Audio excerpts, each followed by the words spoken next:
I'm Amit. Today we're here in Fremont and we're going to be exploring Bollywood and South Asian dance right here in the Bay Area. Let's go. Bollywood dance, the freedom to create, there's no boundary. But we have to use our voice. Bollywood dance is constantly evolving. It's okay to be you. It's about self-discovery.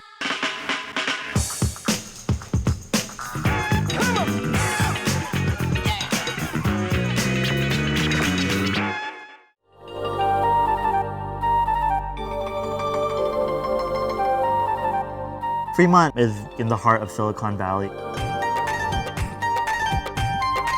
A lot of the people here, my parents included, work in tech. India, Pakistan, Bangladesh. Different groups ended up coming here for the American dream.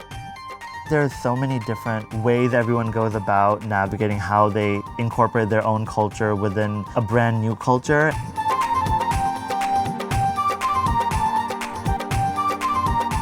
And then you'll have the next generation who is going to change the game entirely. The minute I came to Fremont, it seemed like this is home. I was born and raised in Mumbai. We still call it Bombay, the heart of Bollywood. I have been around in the Bay doing this since 2003.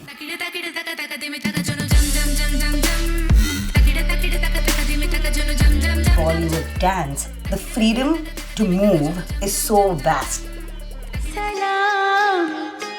There's this classic movie called Umrao Jaan, and the primary style of choreography is Kathak, an Indian classical dance form. In that same decade, there was this movie called Disco Dancer.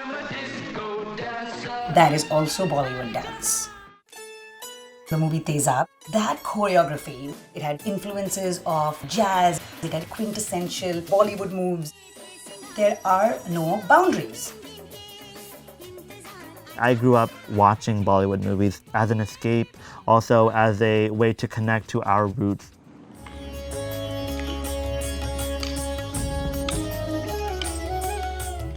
My first exposure to dance was all of our moms forcing us to dance, Garba Ras performances. Then my parents, they signed me up for Bollywood dance classes with Mona. I met Amit, and he was the shyest, cutest little kid. He would never make eye contact with me. I had like 2 left feet, so I was always in the back corner. But over time, I'm getting less critiques. I think I'm getting a little better. Eventually, I ended up joining the company troupe. Every show, we would work with different choreographers.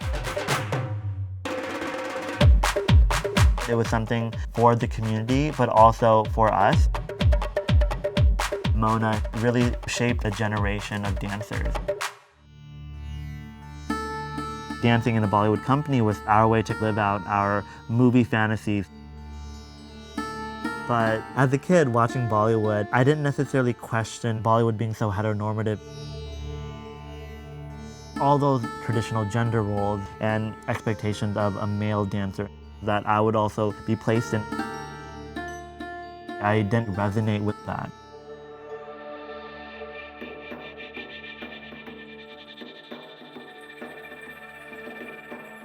One of my biggest awakening as an artist and dancer, I joined a contemporary company. I loved this movement that allowed me to feel and express so many layers.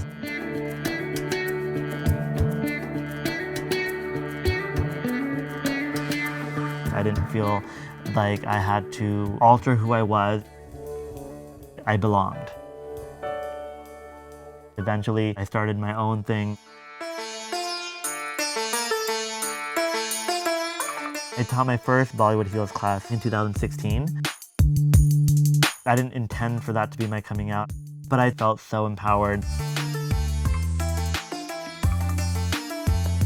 I just intended to create a space where any queer person that wants to come can explore this kind of movement without judgment.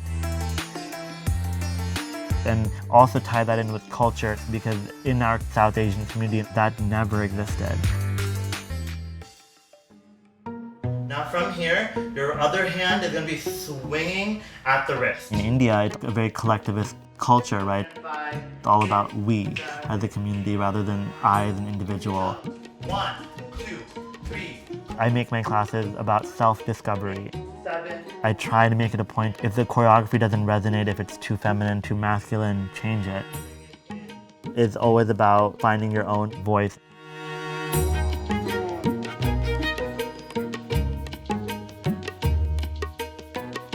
When I finally came out, it was very hard for everyone to deal with.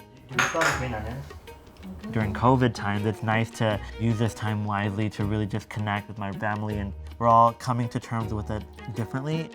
I'm just very blessed that they are such a huge part of who I am.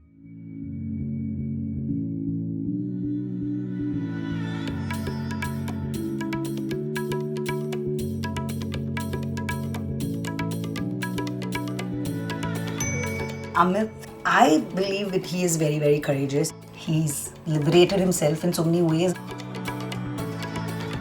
And I've had that privilege of seeing that journey. He's become such an icon and such an inspiration to so many other South Asian kids.